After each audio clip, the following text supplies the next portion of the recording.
カ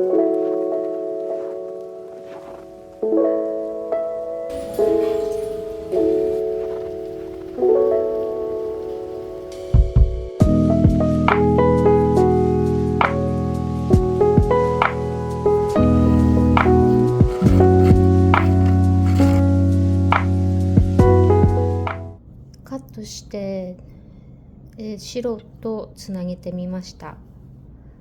で、こういうなんて言うんでしょう、斜めにつなげていこうと思ったんですが、なんか一つのスクエアが大きいなと思って、これを切るか迷ってます。このくらいのサイズにしようか迷ってます。だいぶちっちゃくなっちゃう。4分の1です。これはアメリカで初めて買った手染めの毛糸なんですが、まだ編み物があんまりわかんない時にカウルみたいな感じで編んだんですが、全然使わないのでほどこうと思います。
結局小さくしました。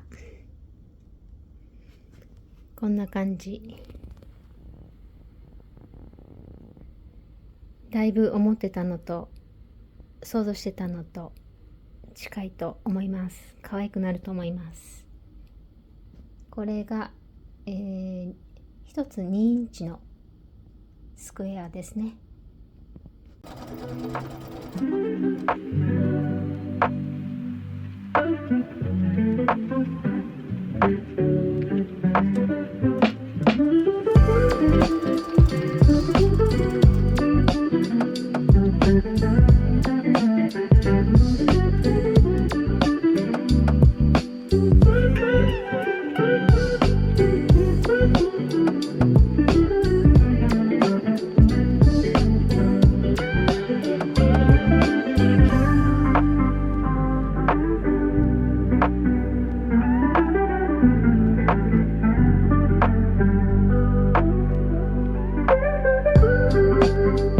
皆さんこんにちは、なみです。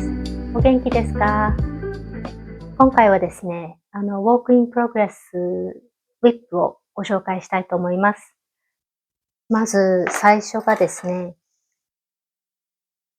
これです。だるまさんとアテリエナルセさんのダフィー。これね、編んでる方もね、たくさんいるので、参考にこう見ながら編んでるんですが、やっと前身頃と後ろ身頃が終わりました。これが結構大変でした。なんて言うんでしょう。この柄が何個もあって、同じところで交差するっていうのが全部が同じなわけじゃないので、チャートを見ながら一列一列蛍光ペンでね、ちゃんと目印をつけながら編みました。最初はね、それをやらなかったので、もうだいぶ、ほどいて直したりとかしました。これをね、ほどいて直すのはちょっとちょっとね、悲しいですよね。でも、間違ったらやらなきゃいけないので、間違わないように間違わないようにやってます。ああ、なんかこうやって見ると間違ってるところがあるような気がする。うーん。まあ、大丈夫だと思います。で、今、袖の部分ですね、に、取り掛かっているんですが、なんか見た感じ、袖短いなと思うんですが、ちょっと編んだ方、どうでしょうね。なので、一応ね、この鎖編みから編み始める方法で、こっちからも、もし伸ばしたかったら伸ばせるようにしています。ただね、こっから上に行くのと、こっから下に行くのと、どういう風に模様がまた変わっちゃうかもしれないんですが、どっちにしろゴム編み、ね、袖のところをこっから編まなきゃいけないので、その時はね、本当は、作り目、普通のロングテールキャストオンでって書いてたんですが、私はかぎ編みの、また、編める方法をやってみました。どうなるでしょう。ちょっとね、こういうタイプだと思うんですよね。このスイッグも袖が短めで、このリブが長いですよね。これはこれで可愛いと思うんですが、私もこれちょっとね、ちょっとだけなんか模様を変えたと思うんですよね。結構大きかったから、幅を狭くしたような記憶があります。あとここもね、多分指定よりも長い気がします。それでも私の短い腕にぴったりなので、普通の人にはもしかしたらもっと短いかも。まあ、ゲージもね、ちょっと違うのかもしれません。これは US 産で確か編みました。パール奏法のグッドウールです。でもね、今、寒いので大活躍です。これを着るときは、ちょっとね、首のところが、チクチクまではしないんですけど、やっぱり何か一枚下にセーターはね、着てから私は着るようにしています。その方がね、汚れないですしね。で、このダフィーを頑張ってずっと編んでたんですが、ケーブル編みにちょっと気疲れしてしまって、ソックスに何か簡単なものと思ってソックスを編み始めました。本当はね、早くダフィーを、一つのものをね、終わるまでしっかり編んでからって、そういう感じに最近はなってたんですが、これがですね、モンディムですね。この帯を取るのが嫌で中から糸を取ってみました。すごく綺麗なピンクだと思います。持ってる方も多いんじゃないでしょうか。これでね、ソックス編まれてる方、なんかのインスタで見て、やっぱり可愛いなと思って編み始めました。これね、100グラムもあるので、確か、結構長い、靴下にしようかなと思っています。今はね、ゴム編みで、最初はこの、チャオグー、短いチャオグーで編んでたんですが、ゴム編みをこれで編むのは、もう、すごく大変でした。なので、今ね、だいぶ編んでからだったんですが、ちょっとこの長いのに変えました。このゴム編みのところも少し長めに編んでから、メリヤス編みで長めのソックスにしようと思っています。ピンクの靴下、可愛いですよね。きっと。あとですね、このミトンです。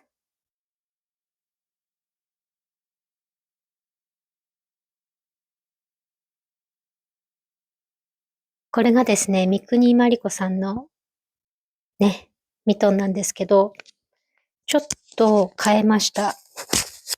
ですね、一番最初に編んだのがこれです。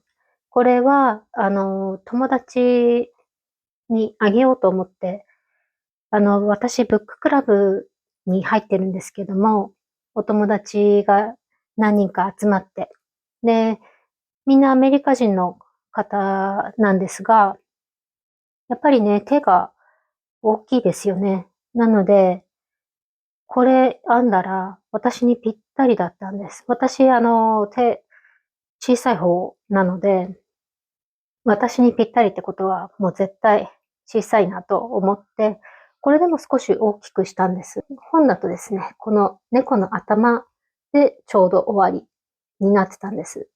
なので、気持ち大きくしたんですが、それでも小さい。なので、こっちは、ちゃんと、これがね、図がこれで終わってるんですが、ちょっとここら辺省略したんですが、この、で、こっちの下からを、継ぎ足しました。こっちから下を自分で方眼紙に書いて編みました。編み図を足して。で、このね、手首のところゴム編みも長めにして、あと親指も長くしました。なので私が履くと、こんな、でも娘が履いたらちょうどだったので、普通サイズの人にはね、いいんじゃないかなと思います。こんな感じです。可愛いと思います。キルトを作りまし、キルトというかパッチワークですね。パッチワークを今頑張っています。サイズは、1メートルぐらいですかね。1メートル四方。余ってる布を使って、くっつけてみました。これを、これで犬のベッドカバーを作ろうと思っています。この後キルティングもする予定です。丈夫にね、作っていっぱい洗えるようにしたいと思います。あとですね、この前、ニットをね、洗ったんですが、ちょっとショックなことがあったので、ちょっと見せたいと思います。この前ね、洗ったんですよ。ニット。で、何にも考えないで、水通しはもうね、すべてやってるようなニットだったので、色落ちとか何にも考えないで、ちょっと、これをね、混ぜて入れたら、この黄色から色がすごく落ちました。この蛍光の黄色。これはだるまさんの、スーパーウォッシュメリノだったかな。この水色もそうなんですが、この蛍光の黄色からすごく落ちて、ちょっとこれ見えるかわかんないんですが、このソックスにもついてますし、これはすごくわかりますね。で、何を一緒に洗ったかというと、この、これです。見てください。これを見たときの、わわーってなりましたね。って思いました。もうびっくりですよね。いやー、ちょっとこれ、で、これだけじゃなくて、こちらも、これ最初ね、ちょっとだけ見たときに、と思ったんです。これもちょっと染めてある、揺らぎのある糸を使っているので、最初気づかなかったんですが、乾いてきたら、なんか、すごいことになってると思って。こっちの方がひどいですね。いや、結構ね、実際見ると、本当に蛍光ペンのインクがこぼれたような色になってるんです。もう、これはちょっとこれじゃ着れないので、染めるかどうしたらいいんでしょう。ちなみにこれは、スーパーウォッシュの糸だと思います。スーパーウォッシュの糸、染まりやすいんですかね。で、色も落ちやすいんですかね。わかんないですけど、これちょっとね、これも何回か洗ってるので、これから色落ちするっていうのはないんですが、これはね、多分水通ししただけしかなかったんですよね。で、ちょっとだけウールのソープ入れたバケツで一緒に全部、水でね、浸しておいたんです。そうしたら、この黄色い色もだいぶ、色が落ちて変わってます。すごくショックです。この蛍光の黄色を使う人は気をつけてください。色がこんなに落ちます。このね、色が移ってしまったセーターもね、なんとか再利用しようと思います。染めるか、染めてもね、いいですよね。なんか暗い色に、紺とか、ね。これすごく気持ちのいい糸で、シルクが確か入ってたと思う。残念なお知らせが最後になってしまいました。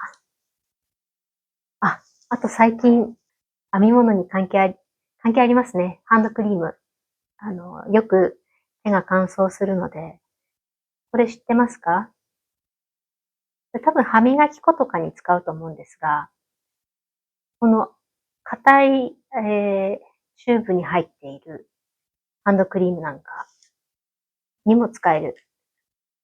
これはトレーダー上で買ったハンドクリームなんですが、結構硬いんです、出すとき。でもこれを、こうやって回すと出てくる。ここにね、挟まって下が、くるくるくるくる巻くようになって、最後まで綺麗に使えるっていう商品ですね。Amazon で買いました。こんなね、便利なものがあるんですね。もちろん、歯磨き粉にも使おうと思っています。2個セットだったので。手がね、やっぱり乾燥するし、年齢がね、わかるというので、クリームはしょっちゅう塗るように最近しています。はい。今回はこのぐらいです。皆さんは何を編んでいるでしょうか？最近ね、暖かくなってきたと思ったら、また寒くなって雪降ったりして、そうすると、また冬物を編みたくなったり、想像は広がりますね。次回では完成したセーターを見せれるといいなと思っています。それではまた次回お会いしましょう。さよなら。